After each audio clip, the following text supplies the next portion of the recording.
collagens and align formation. So first of all we will discuss about what is collagen. कोलाइटन के proper definition को discuss करने से पहले हम इसकी कुछ इंपॉर्टेंट टर्म्स की तरफ देखते हैं, देन हम इसकी डेफिनेशन को अच्छे तरीके से अंडरस्टैंड कर सकेंगे. तो मैं यहाँ से पढ़ती हूँ. In this dyadic interactions, first of all dyadic interactions कौन से होते हैं? ऐसे नाम से पता चल रहा है ये कोई इंट्रैक्शन है, ये कोई कम्युनिकेशन है, ठीक है, जिसमें ऑर्गेनिजम्स आपस में इंटरेक्ट करते हैं. तो डाई का मतलब क्या होता है?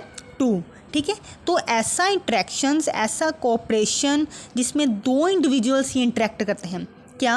जिसमें दो इंडिविजुअल्स इंटरेक्ट करते हैं वो क्या कहलाता है? डाईएडिक. ठीक है, तो वो यही कहते हैं in this dyadic interactions two individuals interact in such a way that the fitness of each is affected by both its action and the action of its partner. Then उसने नेक्स्ट टर्म यूज़ की है polyadic. Poly mean many, mean two से अगर interaction या cooperation ये ज़्यादा organisms के, दो से ज़्यादा ऑर्गेनिजम्स के दरमियान एग्जिस्ट कर रही हो तो इस तरह की कोऑपरेशन या इंट्रैक्शन को हम पॉलीएडिक बोलते हैं. तो cooperation can also occur in polyadic interactions, that is interaction that involve more than two individuals. ठीक है, तो इसके प्रॉपर डेफिनेशन ये बनती है. So collagen behavior, which is typically defined as a cooperative action that taken by at least two other individuals or groups against another individual or group. अगर इसकी proper definition देखी जाए तो व्हाट इज़ कोलाइटन इन एनिमल्स, तो behaviour ecologist या ethologist की रोशनी में जो एक कोलाइटन की प्रॉपर एक डेफिनेशन होती है वो ये है कि behaviour ecologist and ethologist often define a coalition as the two individuals acting cooperatively against a third party in an aggressive और कॉम्पिटेटिव कॉन्टेक्स्ट. डेफिनेशन के बाद इसके एग्जाम्पल की तरफ डिस्कस करते हैं कि कोलाइटन फॉर्मेशन किन किन एनिमल में ऑब्जर्व किया गया है. तो ये जो कोलाइटन फॉर्मेशन है ये प्राइमेट स्पीशी में, वुल्व्स में, लायंस में, चीतास में. अभी मैं आपकी इसकी एक वीडियो शेयर करती हूँ जिसमें वो प्रॉपर तरीके से बताया जाएगा, उसमें बल्कि दिखाया जाएगा कि किस तरह का एनिमल्स, किस तरह से एनिमल्स कोलाइटन फॉर्मेशन एनिमल्स में ऑब्जर्व किया गया है. तो यहाँ पर हम पहले थ्योरेटिकली पढ़ लें, देन फिर आपके साथ वीडियो शेयर की जाएगी.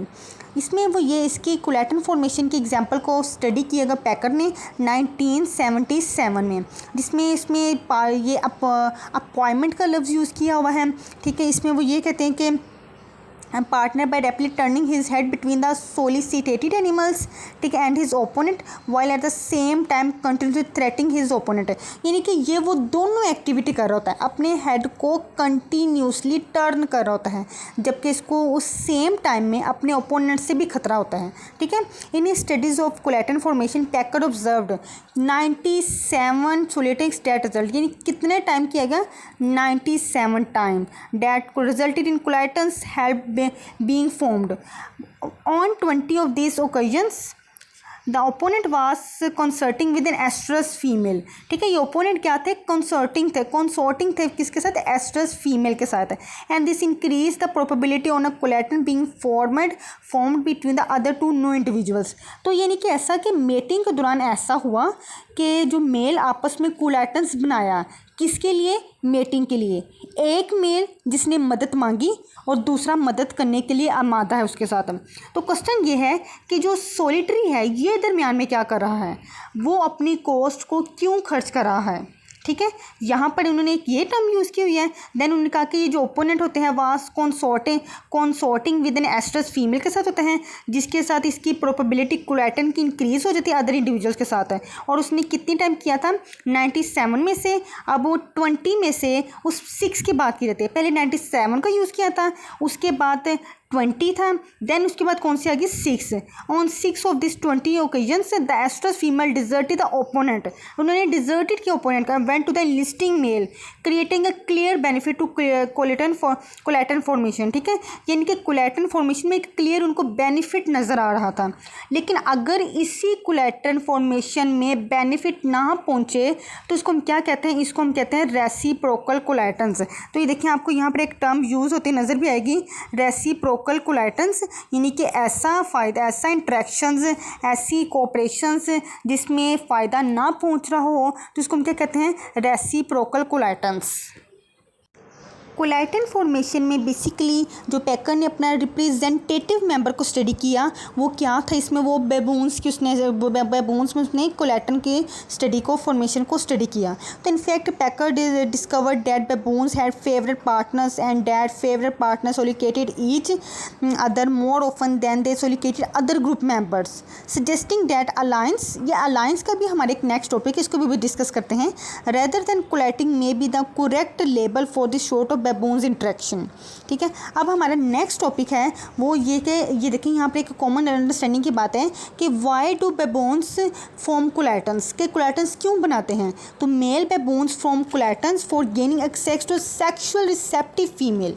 क्या रिसेप्टिव मतलब ऐसी फीमेल जो रिसेप्टिव किसी चीज़ को रिसीव करने के लिए होती है, सेक्सुअली रिसेप्टेड है, who is in consort with another males के साथ।